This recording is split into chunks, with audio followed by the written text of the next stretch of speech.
Hello বন্ধুরা, সবাই কেমন আছো? আশা করি সবাই খুব ভালো আছো, আমিও খুব ভালো আছি। তো আজকে দেখতে পাচ্ছ বাবা কতগুলো বাজার থেকে চিংড়ি মাছ নিয়ে এসছে। তো এইগুলো গলদা চিংড়ি ছিল। তো এই চিংড়ির নাম শুনলে ফার্স্টেই মাথায় আসে যে চিংড়ির মালাইকারি হবে। সেই জন্য মা খুব সুন্দরভাবে পরিষ্কার করে নিয়েছে। পরিষ্কার করে নিয়ে এবার রান্না করা পালা। তো ফার্স্টেই যে জিনিসগুলো লাগবে সেগুলোই একটু ছোট্ট করে বলে দিই। ফার্স্টে যেটা লাগবে নারকেলটা কুচি করে রাখা আছে। তারপরে জিরে, ধনে, শুকনো লঙ্কা, গরম মশলা, একটু পোস্ত, তারপর চালমগজ, কিছু বাদাম আর দুটো বড় সাইজের টমেটো কুচি করে একসাথে একটা খুব সুন্দর পেস্ট মতো বানিয়ে নেওয়া হয়েছে।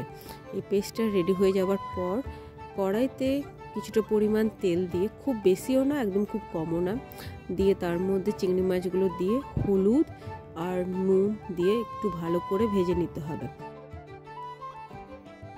তার মধ্যে নারকেলটাকে একটা পেস্ট বানিয়ে নেওয়া হয়েছে, কারণ এর থেকেই নারকেলের দুধটা বেরোবে। তারপর একটা বাটির মধ্যে ভেজে রাখা চিংড়ি মাছগুলোকে আস্তে আস্তে করে তুলে নিয়েছি।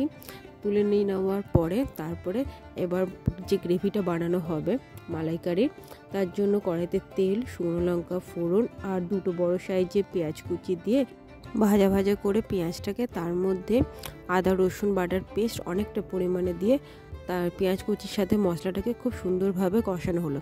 তারপর ওই যে বেটে রাখা মশলাটা ছিল সেই মশলাটা দিয়ে আরও সুন্দর করে সব মিশ্রণগুলোকে একসাথে কড়াইয়ের মধ্যে একটু তেল দিয়ে ভালো করে নাড়াচাড়া করা হচ্ছে যতক্ষণ না মশলাটা তৈরি হচ্ছে। দেখলাম মশলার থেকে তেল বেরোতে শুরু করে দিয়েছে। তারই মধ্যে নারকেল থেকে মা দুধ বের করে নিয়েছে হালকা একটু গরম জল দিয়ে, যাতে ভালো করে নিগড়ে। যখন মশলাটা কড়াই লেগে যাচ্ছিল একটুখানি জল দিয়ে নাড়িয়ে তারপরে যে নারকেলের দুধটা বের করেছিল সেই দুধটা দিয়ে ভালো করে মশলার মধ্যে নাড়িয়ে চাড়িয়ে তারপরে ভেজে রাখা চিংড়ি মাছগুলো সব একে একে ঝোলের মধ্যে দিয়ে দিয়েছে। তো আমাদের মালাইকারি পুরোপুরি রেডি হয়ে গেছে, খুব সুন্দর, খুব টেস্টি ছিল। তো এই ছিল আমার আজকের ভিডিও। তো আমি তো খুব সুন্দরভাবে খাওয়া দাওয়া করে নিয়েছি চিংড়ি মালাইকারি দিয়ে। তো তোমাদের আমার ভিডিও কেমন লাগলো অবশ্যই কমেন্ট করে জানিও। আজকের মতো এখানেই রাখছি, বাই বাই।